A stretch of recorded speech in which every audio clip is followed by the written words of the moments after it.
우리는 저번 주일날 서머나 교회에 대해서 들었습니다. 그 신명기는 핍박을 당한 교회인데 그 핍박 때문에 환난과 궁핍을 당했다고 그랬습니다. 말할 수 없는 가운데 어려움을 당했지만은 그들을 보고 우리 예수님께서 칭찬하면서 죽도록 충성하다, 그런 권면하신 것을 보았습니다. 그러면 생명의 멸류관을 받으리라. 그리고 둘째, 해를 받지 않는다, 지옥에 떨어지지 않는다는 거예요. 구체적인 복에 대한 말씀을 약속했습니다. 여러분, 죽도록 충성한다는 게 어떤 거라고요? 생명의 위험이 있어도 흔들리지 말고 믿음을 가지라고, 끝까지. 그리고 또 하나는 연세가 들어서 내가 힘이 없어도 내 의식이 있는 한, 내 생명을 불려가는 그 순간까지 충성스럽게 하나님을 믿고 섬기라, 그 말이에요. 이게 어려워요, 사실은. 많은 분들이 여기서 넘어져 버립니다. 그러면 생명의 멸류관을 받을 수가 없습니다. 그런데 우리 신앙생활을 올바르게 하려고 하면은 그 핍박이 무서워요. 그러나 그 핍박보다 더 무서운 것이 있습니다. 신앙생활 하는데 그게 뭔지 알아요?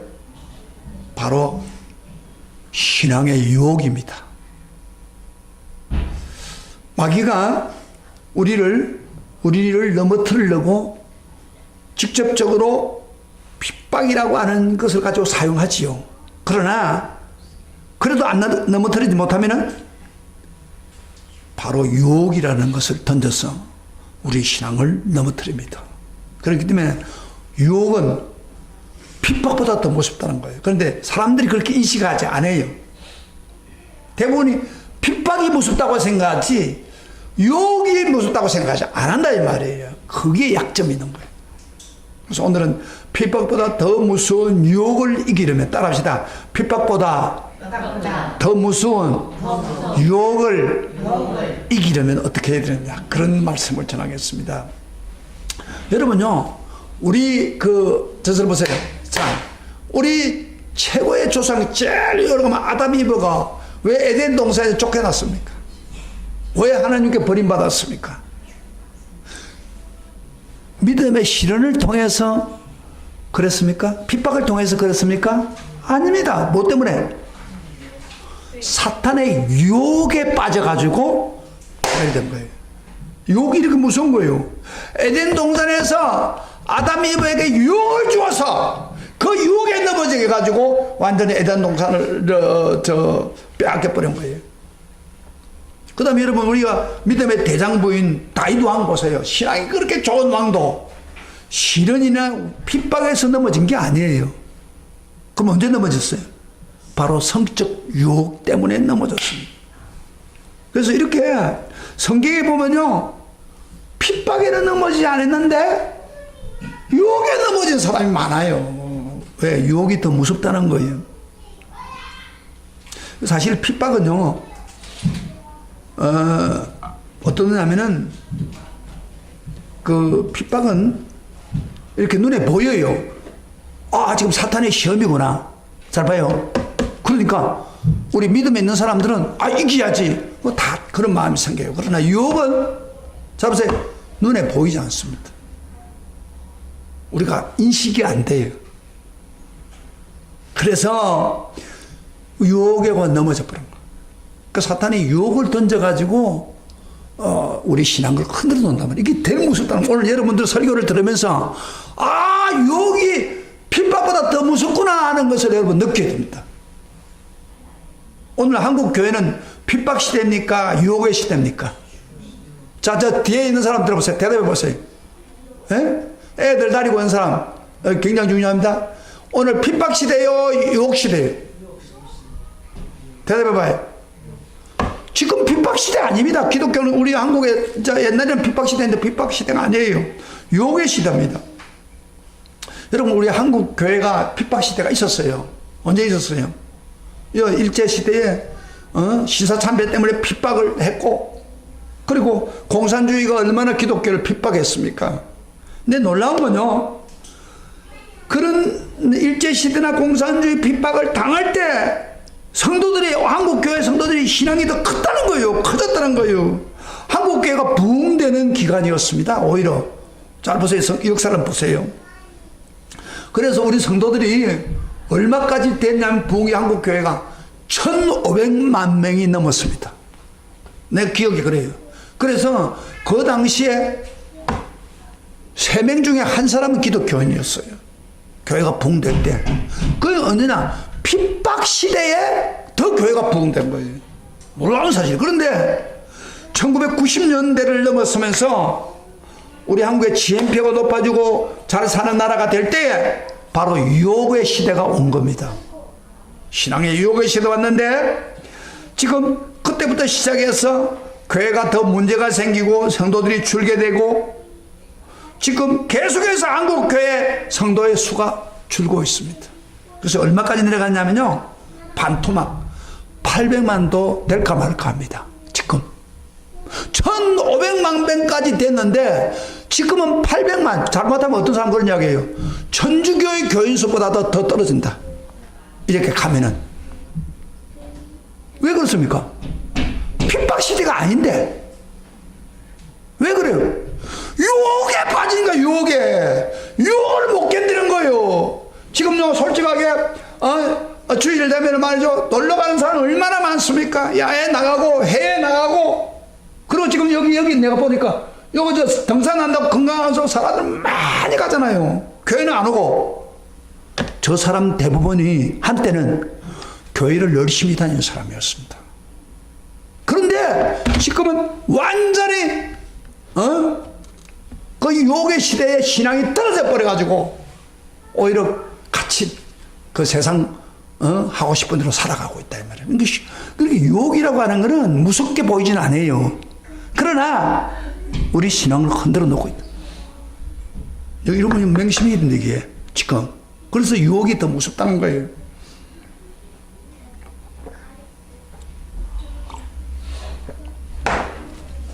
오늘 이 시간에 볼 교회가 버가모 교회인데, 버가모 교회와 다음에 있을 두아딜의 교회가 나와요. 이 두 교회가 바로 유혹받는 대표적인 교회입니다. 그래서 이들에게 우리 예수님이 무슨 말을 하고 있는가를 한번 봐야 됩니다. 이들은 한국 교회와 너무나 흡사합니다. 네, 지금 한국 교회와 비슷해요. 그래서 여기에 오늘 버가모 교회 말씀하는 것은 한국 교회에 지금 이야기하고 있는 거예요. 나에게 그 적용해야 됩니다. 주님이 그 당시에도 유혹에 넘어지는 교회를 예를 들면서 우리 모두에게 한국 교회, 너희들도 지금 서머나 교회처럼 된다. 버가모 교회처럼 된다. 이렇게 말씀하고 있는 거예요. 그래서 오늘은 물론 버가모 교회는 황제 사상에 대한 핍박을 받았죠.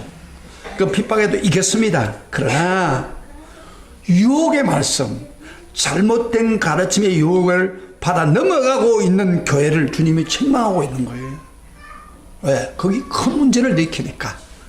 예수님은 미래를 바라보고 이야기하고 있는 거예요. 그래서 오늘 저는 버가모 교회가 핍박에서 서머나 교회처럼 극복했음을 주께 먼저 칭찬을 합니다. 주님은 그 교회 성도들이 잘한 점은 다 칭찬해 줍니다. 그러나 이 교회에 유혹이 있었습니다. 그 유혹이 무엇입니까? 어떻게 유혹을 이겨야 됩니까? 이런 측면에서 제가 여러분에게 말씀을 드리겠습니다. 그래서 굉장히 오늘 중요한 말씀 잘 드세요. 오늘 왜 우리 신앙에 이렇게 힘이 없나 이 말이에요. 지금 한국 이 교회 봤어요. 요한계시록 같은 이런 귀한 말씀을 전해도 힘이 다 빠져 있어요. 교회 참석하는 사람도 힘이 빠져 있고 오고도 안 이런 사람들 다 힘이 빠져 있는 거예요. 이게 벌써 유혹이라는 물결에 지금 휩쓸리고 있는 거예요. 나 신앙이 왜 이렇게 흔들립니까? 약해졌습니까? 유혹이라는 신앙이 그 마귀의 사탄을 먹었다는 거예요. 그 힘이 없는 거예요.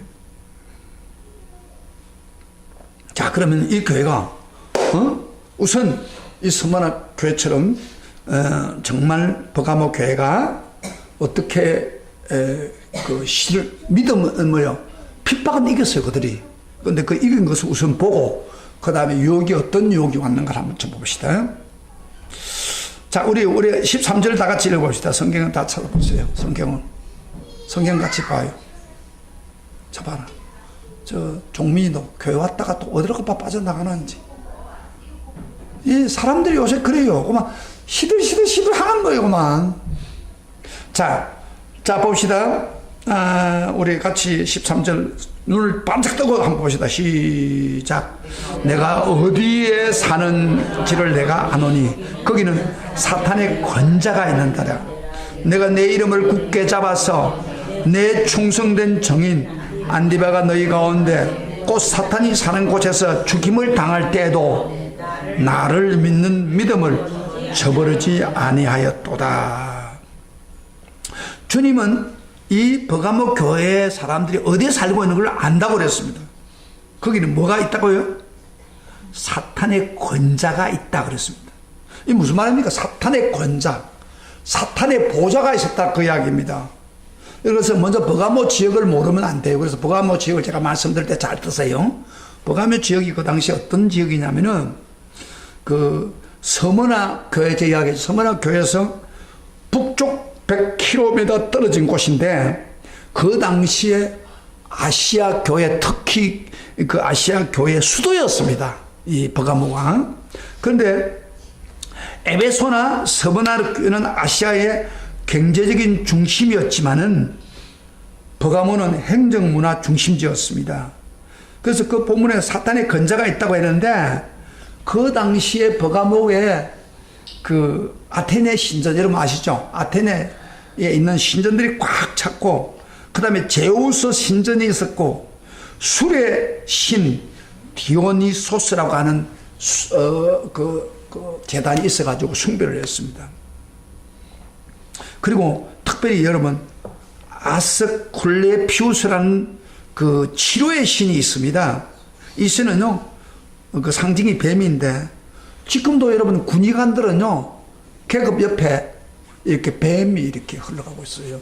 그러니까 그 영향을 그대로 가지고 있어요. 근데 그 당시에 그 뱀신, 치료의 신을 섬겼습니다. 그 당시에 거기 그대로 오는 거예요. 근데 이 신전들이 주로 어디에 있느냐면 주로 그 산 위에 있는 배랑 옆에 신전들이 가득 차 있었단 말이에요. 그러다 보니까 큰 보좌같이 이렇게 그 신전들이 가득 차 있는 것이 바로 버가모입니다. 그리고 지금 가장 무서운 위험하는 것은 황제 숭배 했다고 제가 황제 숭배를 했는데, 버가모는 아시아 행정 수도이기 때문에 황제 숭배의 중심입니다. 그래서 로마 황제 숭배를 위한 신전이 제일 먼저 세워진 곳입니다. 저번 주에 서문화는 어떤 곳이라고 했어요? 서문화는 의도적으로 그 황제 신을 열심히 숭배한 장소라 하지만 여기는 제일 먼저 생긴 것이 버가모입니다. 그래서 그곳에 있는 그리스도인들은 굉장히 그 산다는 자체가 엄청난 스트레스였습니다. 신앙생활 지키기 위해서 많은 고통이 따랐습니다. 그런데 우리 예수님 그걸 뭐라고 했어요? 내가 너희가 어디에 사는 것을 내가 안다. 바로 사탄의 권자가 있는 곳에 너희들이 믿음 생활하고 있다는 걸 내가 안다. 그래서 우리가 신앙생활에 어려움을 겪고 있는 걸 주님은 너무 잘 아십니다. 여러분이 신앙생활을 잘하기 힘든 그런 여건을 하나님은 알고 계신다. 예수님은 아시는 거예요. 그러면 이곳에 있는 버가모 교회는 어떻게 신앙생활을 했습니까? 우리 13절에 그 후반절에 보면 그런 말이죠. 그 본문을 좀 13절의 기능이 중요한데, 내가 아노라. 그 다음에 거기는 사탄의 권자가 있다. 그러면 내가, 그 다음에 같이 읽겠습니다. 내가 내 이름을 굳게 잡아서, 그랬죠. 굳게 잡았어. 근데 이 교회 성도들, 버가모 성도들은요, 그런 힘든 상황 가운데서 주님의 이름을 굳게 잡았다고. 굳게 잡았다는 무슨 말입니까? 믿음을 지켰다 그런 이야기예요. 굳게 잡았다. 근데 굳게 잡았다는 말이 현재 시제입니다. 계속해서 굳게 믿음을 지키고 있었다 그런 이야기예요. 근데 버가모 교회 성도들 대부분이 어떤 사람들이냐면 이방인 출신이었습니다. 유대인이 아니고 그들은 복음을 듣고 은혜를 받고 그리스도인이 되었고 그러고 난 후에 많은 핍박을 받았습니다. 그런데 그들에게요 옛날 믿지 않던 생활로 돌아가도록 사회적인 압력이 너무 많아 심했습니다. 그리스도에 대한 믿음을 부인하도록 얼마나 강요를 받았겠습니까? 그러나 그들은 그럼에도 불구하고 예수 이름을 굳게 잡았습니다. 우상숭배와 황제 숭배가 강요하는 가운데 믿음을 저버리지 않았습니다. 그래서 장한 일을 한 겁니다. 그래서 우리 예수님이 그들의 믿음을 칭찬했습니다. 내가 믿음을 내 이름을 놓치지 않고 굳게 잡고 있구나. 그러면서 특히 믿음을 지키다가 순교한 안디바를 칭찬합니다. 13절 그 후에 조금 봐봐요. 너희 내 충성된 정인 같이 읽어보세요. 굳게 잡아서 내 충성된 정인 안디바가 너희 가운데 그 사탄이 사는 곳에서 죽임을 당할 때도 나를 믿는 믿음을 저버리지 않았다 그랬어요. 굉장히 핍박 가운데 강한 교회입니다. 여기 안디바라는 사람이 나오는데 내 충성된 정인 안디바. 여러분요, 그 계시록의 교회들을 이야기할 때 직접적인 교회 성도들의 이름을 이야기하지 않습니다. 그런데 안디바는 특별히 그 이름을 이야기해가지고 충성된 정인이라고 그랬습니다. 그러면서 끝까지 믿음을 지켜서 순교당했다는 것을 이야기하고 있어요. 여기 이 안디바라는 사람은 교부 중에 하나 터툴리아니 말에 의하면은 안디바는 어떤 사람이냐면은 명성이 높은 버가모 감독이었다고 했습니다. 버가모 교회를 다스리고 있는 감독이었는데 황제 숭배를 거절한 이유로 붙잡혀서 불 속에 화행을 당해서 불로 태워받았다고 할 정도로 믿음을 끝까지 정했습니다. 그래서 여기 충성된 정의라는 말을 그 앞에 붙인 겁니다. 여러분요, 충성된 정의라는 말은 누구한테 먼저 붙었어요? 계시록에. 자, 기억나요? 다 까먹으면 안 돼요. 그래서 다 어떻게 되지? 이게 딱 누구한테 충성된 정인으로 붙였어요? 기억 안 나요? 예수님을 이야기할 때 충성된 정인이요. 그렇죠? 죽고 나서 맞아가시고 예수님 자신에게 붙었던 이름입니다. 충성된 정인. 정인이란 말은요, 그 원어에 보면 그 순교자라는 뜻입니다. 충성된 정인으로서 순교했다 그런 이야기인데 이 이름을 누구한테 붙였어요? 안디바에게 붙였습니다. 여러분 생각해 보세요. 예수님이 사탄의 건자에 인듣고 그럼에도 불구하고 믿음을 지키고 승리한 예수님 같은 충성된 반열에 바로 안디바를 올려놓고 있습니다. 그 정도로 안디바는 순교를 통해서 충성된 자가 되었다는 것입니다. 그때 버가모 신자들은 어떻게 했겠어요? 그 순교당할 때 그들도 마찬가지로 더욱더 예수님을 굳게 잡고 핍박 가운데서 이기는 신앙을 가졌습니다. 그래서 예수님이 칭찬한 거예요. 할렐루야, 할렐루야. 이 얼마나 칭찬받는 성도입니까?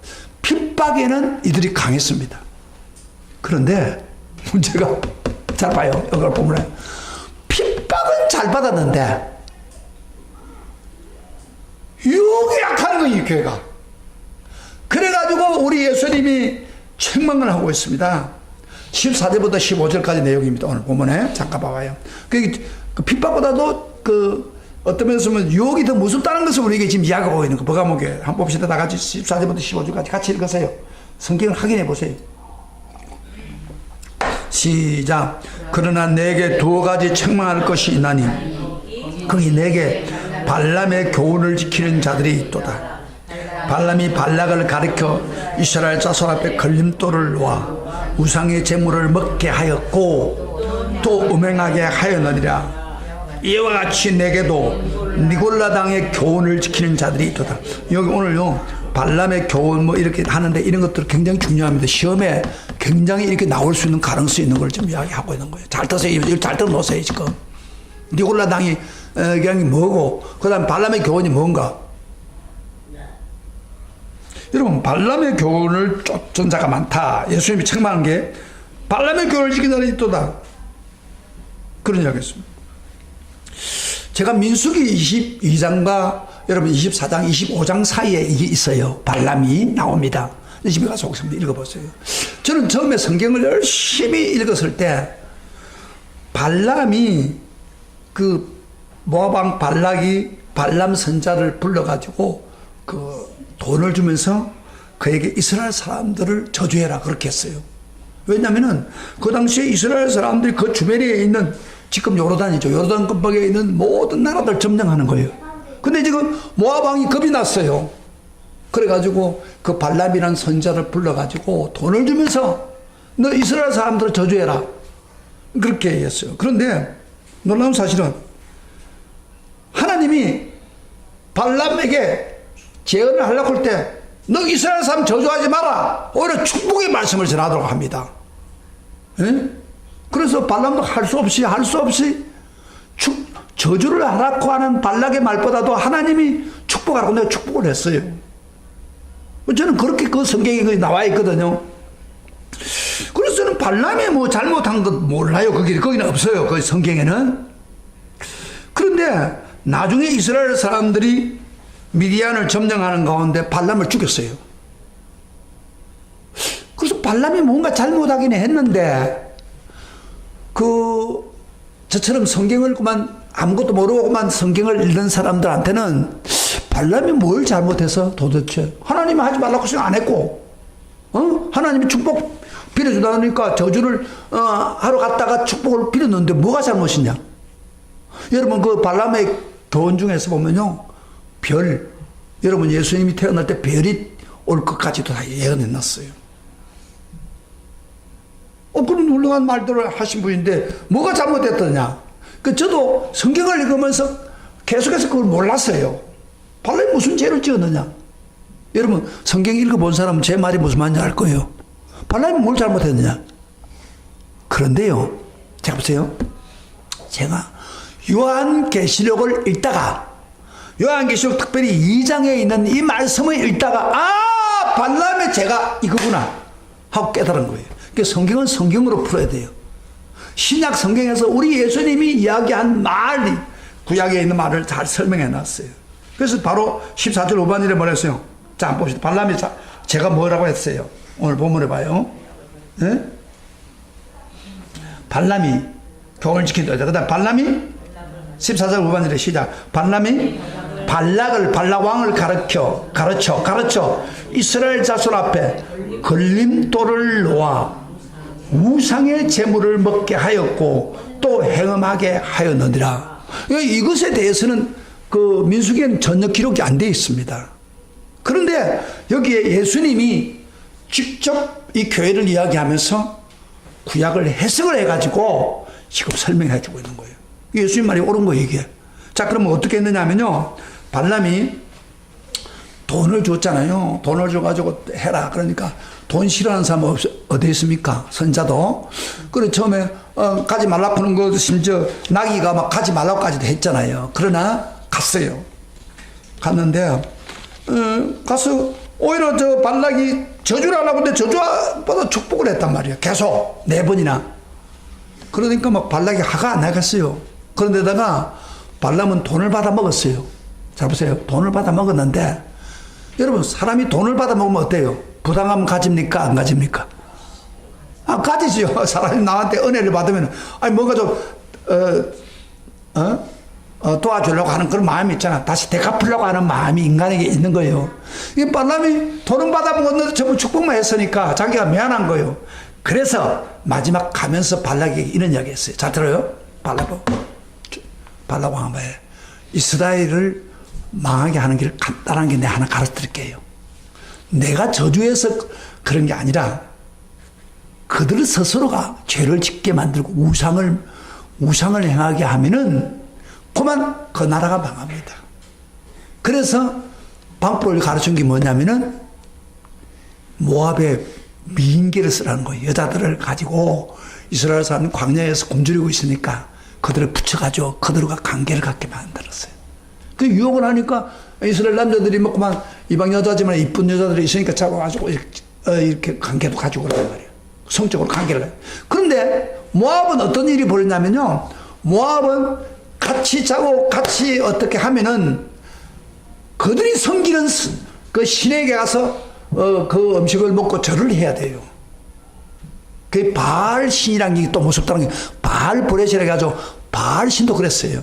그러니까 그들 이성적인 관계만 하는 게 아니고 거기에 종교적인 음식을 먹어야 되고 우상에 절을 해야 돼요. 그래서 여러분 들어보세요. 이스라엘 남자들이 전부 그 민계에 속아가지고 그 방법을 누가 가르치냐면 발람이 가르친 거예요. 그래가 그걸 다 해가지고 우상을 섬기니까 너무 하나님이 화가 난 거예요. 성경에 보면은 25장에 가면은 너무너무 화가 나 분노해가지고 그렇게 행하는 사람 2만 5천 명을 죽였습니다. 하나님이. 잘하세요. 근데 이렇게 분노하게 만들게 된 동기가 바로 발람에게, 발람이 발락에게 이 방법을 가르친 거예요. 발람의 교훈이 굉장히 무서워요. 이 발람의 교훈을 쫓아가니까 이런 2만 5천 명이 죽게 되는 그런 일들을 여기서 이야기하고 있는 거예요. 자, 이해가 됩니까? 잘 들어요? 여러분요, 이게 쉬운 게 아니에요. 제가 고민을 하다가 얻어진 거예요. 성경을 보다가 이렇게 깨우쳐 준 거예요. 그래서 발람의 교훈을 따지 말라 그렇게 이야기한 거예요. 그런데 그 발람의 교훈이 지금도 있느냐? 버가모 교회에 있느냐? 그건 아니에요. 자, 보세요. 오늘 보면 그러면 버가모 교회에 있는 그 교훈은 뭐예요? 예, 발람의 교훈을 지킨 자들이 있도다 그래 놓고 발람이 말해가지고 이스라엘을 거림돌을 놓아 재물을 먹게 하였고 행음하게 했다. 그 유혹을 받아서 그런 게 발람의 교훈이 유혹이에요. 그런데 15절에 이와 같이 내게도 니골라 당의 교훈을 지킨 자가 있다. 그런 이야기예요. 그러면 이 교회에서 진리로 이루는 것은 발람의 교훈이 아니고 뭐요? 니골라 당의 교훈을 따르고 있다는 거예요. 여러분 문맥을 잘 보세요. 내가 정확하게 여러분에게 저는 하나님께 기도하면서 요한계시록을 이양할 바야 정확하게 바르게 얘기했다는 그런 생각을 가지고 요한계시록을 강의하고 있습니다. 그래서 니골라 당의 교훈을 지키는 자들이 있도다. 그러면 쉽게 말하면 니골라 당이 주는 나쁜 교훈을 지키고 있다 그 말이에요. 발람의 교훈을 지키는 것처럼 거기 빠져가지고 2만 5천이 죽은 것처럼 2만 4천이 죽은 것처럼 여기도 지금 니골라 당의 교훈을 쫓고 있다 그런 이야기예요. 그럼 니골라 당의 교훈이 뭐예요? 여러분 설교를 잘 들은 사람은 탁 하고 토할 것입니다. 언제 이걸 언급했어요, 제가요? 에베소 교회. 예? 그렇지, 에베소 교회 이야기했잖아요. 우리 예수님 뭐라고 했어요? 너도 니골라 당을 미워하지만 나도 똑같이 미워한다고 했잖아요. 에베소 교회 칭찬해 줄 때 그렇게 했어요. 그러면 니골라 교훈이 뭐예요? 한번 생각해 봐요. 니골라 당 교훈. 이거는요, 구약의 발람의 교훈과 똑같은 유혹입니다. 니골라 당 교훈이 어떠다고 했어요? 기억납니까? 이게 생각나야 돼요.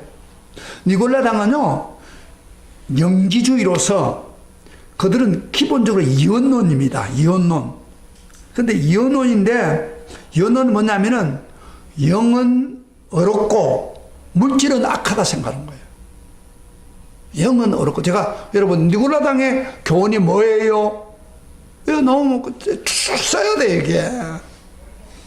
니골라 당은 이원론인데 영지주의로서 이게 영은 선하고 육체는 악하다 그렇게 생각하는 거예요. 그래서 예수님이 이 세상에 올 때에 어떻게 왔다고요? 육체로 온 게 아니고 영으로 왔다가 영으로 갔다는 거예요. 자, 그럼 무슨 문제가 생긴다고 제가 이야기했죠? 우리 인간을 구원 못합니다. 예수님은 육체를 가진 우리 인간을 위해서 대신 죽어야 우리가 구원받습니다. 잘못된 사상이에요. 그 당시에 초대교회 영지주의가 굉장히 많았습니다. 그런데 이제 이 사람들은 예수만 그런 게 아니고 우리도 예수 믿는 사람, 우리 믿고 예수 믿고 구원받고 난 후에, 자세요, 구원받고 난 후에 죄를 지어도, 육체적으로 죄를 지어도 죄가 아니라는 거거든. 무슨 생각이에요, 이게 사상? 여러분, 오늘 한국 교회에 어떤 이단이 거왔습니까? 구원파. 구원파가 그런 거예요. 한 번 구원받으면은 육체적으로 죄 지어도 죄가 아니다. 한 번 죄 지으면 용서받았는데 무슨 죄를 죄라고 인정하느냐 그러는 거예요.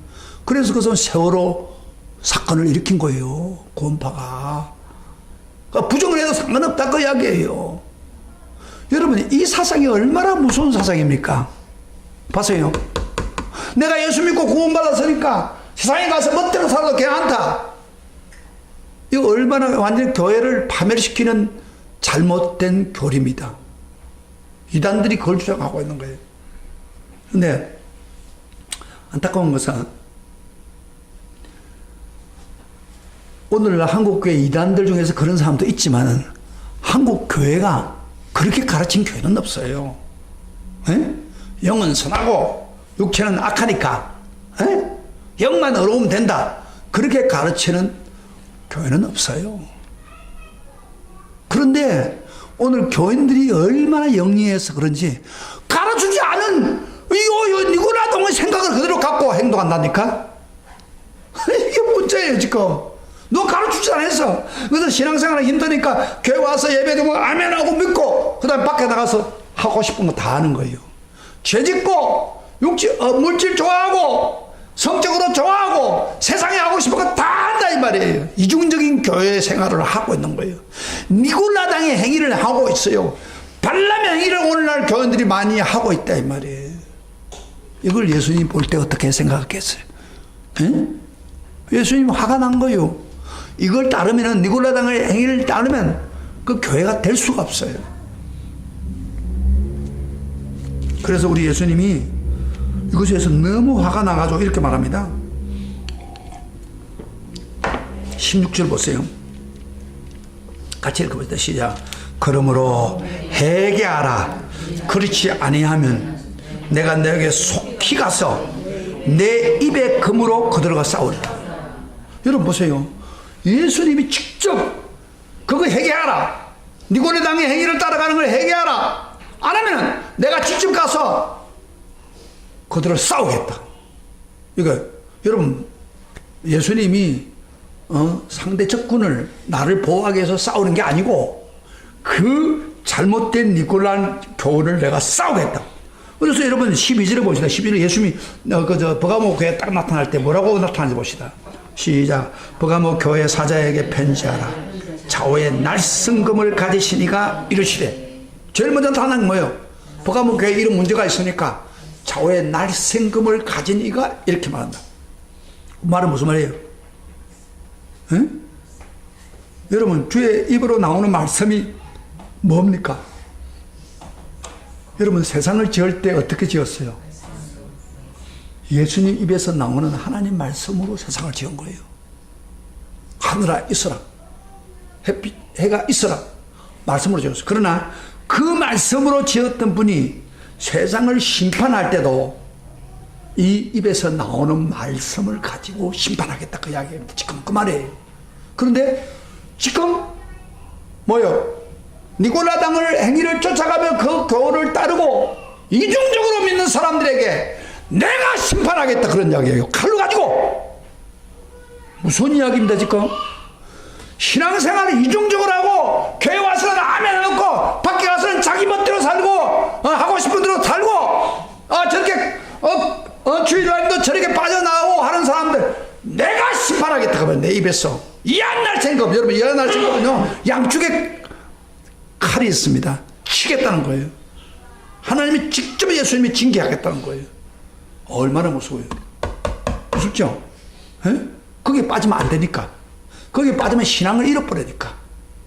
그래서 우리 기독교인들이요 예수 믿다가 예수 말씀대로 안 살고 이중적으로 살고 세상에 가서 멋대로 살고 그러면요 하나님 가만 보고 있다가 한순간에 주님이 칼을 가지고 칩니다. 그게 큰 무서운 징계입니다. 어떤 사람은 그 징계에 맞아가지고 완전 병신이 돼가지고 그러면서 주님 앞에 무릎 꿇고 들어오는 사람도 있고요. 무서워요. 지금 그 이야기를 예수님 하고 내 이야기 아니에요. 내가 내 입에서 나가는 칼로가 치겠다 그래. 니골라당의 행위를 따라가면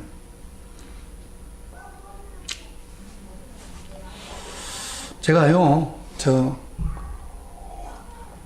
이 목회를 오래 하다 보니까 많은 교인들이 은혜를 받고 신앙생활을 했습니다. 그러다가 니골레 당의 행위를 하다가 많이 주님을 떠나는 사람 많이 보았습니다. 안타깝게도. 그래서 한때 믿음이 좋았는데 세소가 돼가지고 빠져가지고 지금은 믿음도 아니고 아무것도 아닌 그런 신앙생활을 엉망으로 해가 지금 하나님과 아무 상관이 없이 사는 사람. 여러분 전도를 해보면요, 많은 경우에 나 한때 교회 다녔어요. 얼마나 많은 줄 압니까? 나 교회 다니고 어떤 교회 다니고 집사도 하고 반사도 했습니다. 그 지금은 왜 그러냐? 지금은 니고라당의 행위를 따라가가지고 완전히 그리스도를 떠난 사람입니다. 그런 사람들이 전도하기 또 힘들어요, 또요. 여러분요, 내가 지금 가지고 있는 이 믿음이 끝까지 간다는 장담 못해요. 니고라당의 행위, 바로 유혹에 빠지면 뵐 수 없는 거예요, 인간이. 그 예수님이 직접 징계하겠다는 거예요.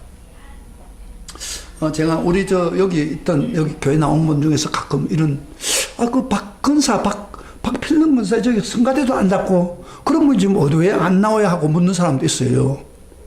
그 이분이 안 난 이유가 있어요.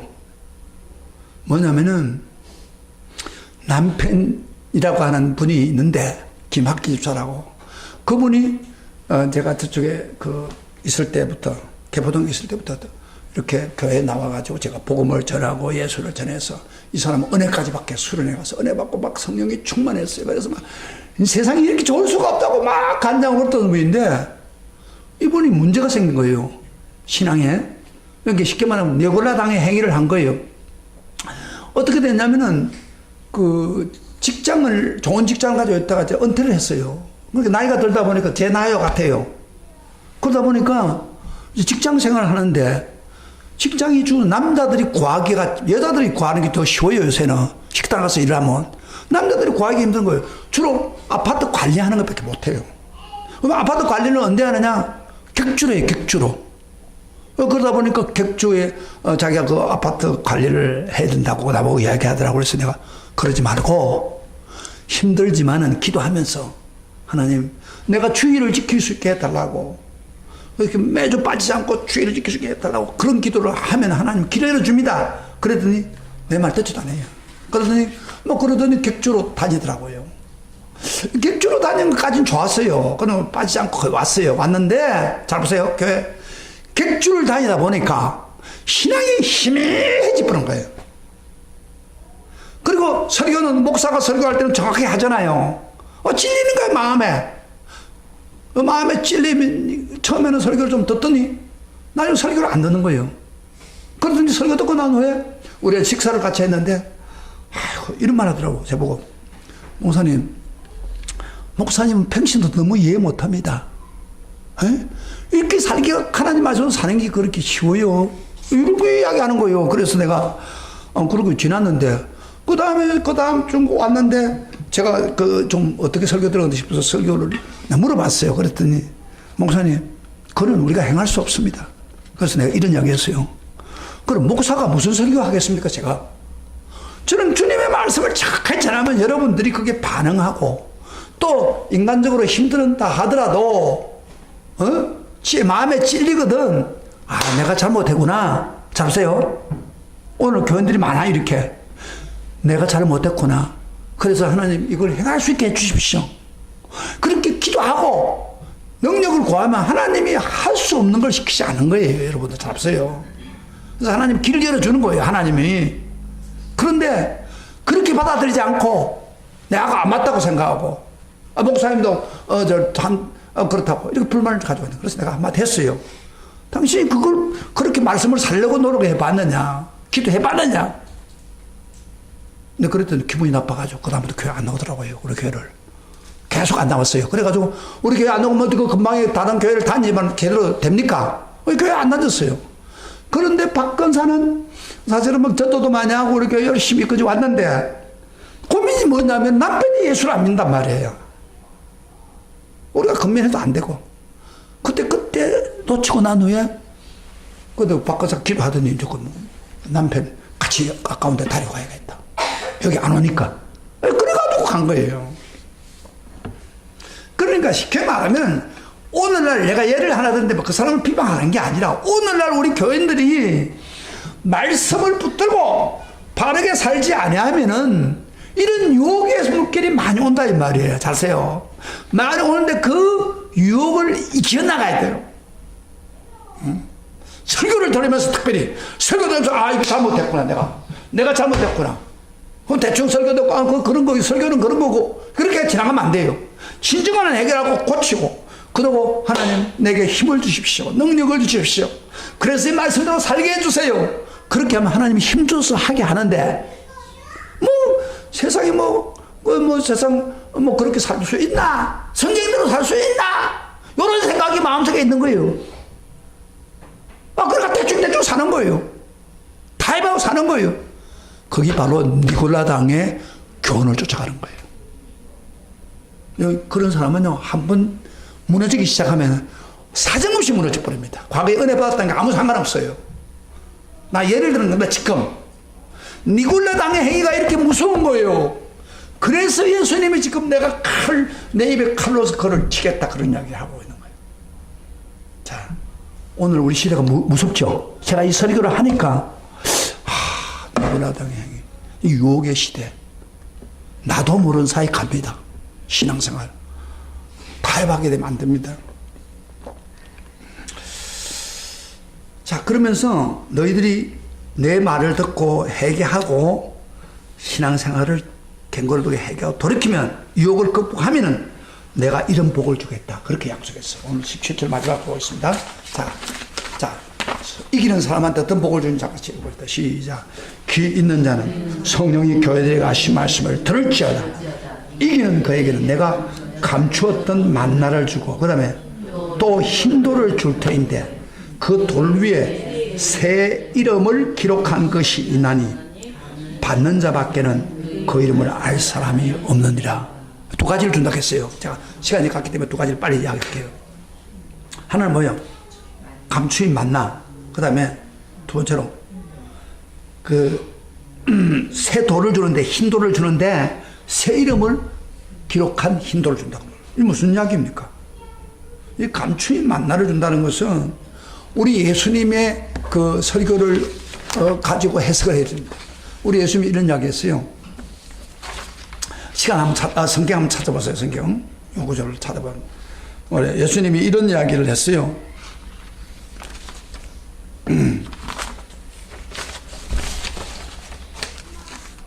우리가 요한복음 봅시다. 6장 58절에 예수님이 이렇게 나는 생명의 떡이다. 나를 먹으면 산다. 나는 이러면서 이런 이야기를 해요. 감추인 만나를 이야기하면서 요한복음 6장 58절에 이것을 말했습니다. 시작. 6장 58절 요한복음 시작. 이것은 만나죠. 만나를 이야기했습니다. 하늘에서 내려온 떡이니 구약에서는 조상들이 먹고도 죽은 것 같이 아니하며 조상들은 옛날에는 만나를 먹고 죽었어요. 그럼 내가 주는 말은 그게 아니다 이게 말이야. 내가 주는 이 떡 만나죠. 를 먹는 자는 영원히 살리라. 그리고 예수님이 이 구약에 있는 만나, 나는 하늘에서 내려온 만나다, 나는 영생의 떡이다 이야기하면서 지금 구약에서는 이 조상들이 먹고 죽었다. 그러나 내가 주는 이 선한 뜻은 만나는 먹으면 영원히 산다 그런 이야기입니다. 그래서 무슨 말이냐면 유혹을 이기고 내가 잘못한 것을 회개하고 유혹을 이기면은 하나님께서 이 감추인 만나를 주겠다. 만나가 뭐냐면은 예수님이 내 마음에 온다는 거예요. 예수님에게 영생의 생명을 준다는 거예요. 여러분요, 우리가 영생은 어떻게 받습니까? 천국 어떻게 갑니까? 보통 대부분 생각 이렇게 하죠. 교회 다니고 믿기만 하다고 죽으면 천국 갔지. 그거 아니에요. 확실한 사람 어떤 사람이야? 천국 가는 사람 천국 확실히 가기를 원하십니까? 천국 확실히 가기를 원하십니까? 제가 분명히 이야기할 수 있습니다. 이 세상에서 예수님을 영접하면서 마음에 영생의 생명이 있는 사람은 천국 확실히 갑니다. 그러나 이 세상에 살면서 내 속에 예수님이 생명을 주신 영생이 있는지 없는지 확인이 안 된 사람은 천국 못 갑니다. 그래서 예수를 진짜 믿으면 내 속에 생명이 역사하는 것을 느낄 수 있습니다. 그렇게 한 사람은 천국 가서도 그거 영생의 생명 가지고 삽니다. 그러나 그 생명이 없는 사람은 안 돼요. 그걸 주겠다는 거예요. 할렐루야. 이기는 자에게. 믿습니까? 만나가 필요하시죠? 예수님이 내 속에 오셔서 생명을 주는 것을 확인하겠다. 그 다음에 두 번째로 하나 또 뭐예요? 새 이름을 주겠는데 무슨 새 이름이요? 에? 무슨 이름을 주? 흰돌을 주겠단 말이에요. 여러분 흰돌은 언제 필요하냐면요. 그 당시에 재판할 때 배심원들이 그 죄가 있느냐 없느냐를 구별하는 과정에서 흰 돌을 준답니다. 흰 돌을 주면 죄 없다라는 거예요. 이 사람은 죄 무죄다 그런 뜻이에요. 그러면서 그 이름을 기록하겠다 그 말이에요. 여러분 우리가 하늘나라의 보좌가 앞에 가서 다 심판받는데 심판받을 때 생명체 기록한 사람은 심판 안 받습니다. 면제당합니다.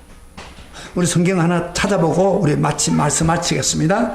요한계시록 20장을 봅시다. 20장 11절부터 우리 15절까지 한번 읽어봐요. 명확하게 생명체 이름이 기록되고 그런 사람은 죄인이라고 취급 안 하겠다는 거예요. 우리 다 같이 봅시다. 시작. 내가 보니 죽은 자들이 큰 자나 작은 자나 그 보좌 앞에 서 있는데 심판받으러 왔단 말이야. 책들이 펴있고 다른 책이 펴있다. 곧 생명의 책이라. 죽은 자들이 자기 행위를 따라 책들에 기록된 책들에 기록된 대로 심판을 받습니다. 받다가 대부분이 뭐예요? 바다가 그 가운데 죽은 자를 내어주고 사망과 음부도 그 가운데서 죽은 자를 내어주며 각 사람이 자기 행위대로 심판을 받고 사망과 음부도 불못에 던지오니 이게 둘째 사망이다. 둘째 사망 불목이다. 불목에 떨어진다 이 말이에요. 그러니까 죄를 지은 사람은 기록을 다 해놨다가 그 결과로 지옥에 보낸다 그런 이야기예요. 그러면서 하는 말이에요. 생명책. 그 다음에 15절의 마지막 시작. 누구든지 생명책에 기록되지 못한 자는 뭐요? 불못에 던져지라. 생명책 기록하면 어떻게 된다고요? 불못과 상관없는 거예요. 죄를 지었다 하더라도. 그러니까 우리가 신앙의 핍박을 이기고 그 다음에 또 유혹을 이기면 하나님께서 새 이름을 생명책 기록하겠다는 거예요. 그래서 너는 죄인이 아니다 하고 너는 무죄했다 하고 흰돌을 준다 이 말이에요. 그래서 죄를 짓고 지옥 가는 게 아니라 바로 생명책에 기록되지 못하기 때문에 간다 이 말이에요. 근데 그걸 해주겠다 그 이야기예요. 할렐루야. 할렐루야. 그래서 우리가 이 세상을 살 때에 두 가지는 항상 옵니다. 마귀가 쓰는 방법입니다. 핍박을 주고 핍박 이기세요.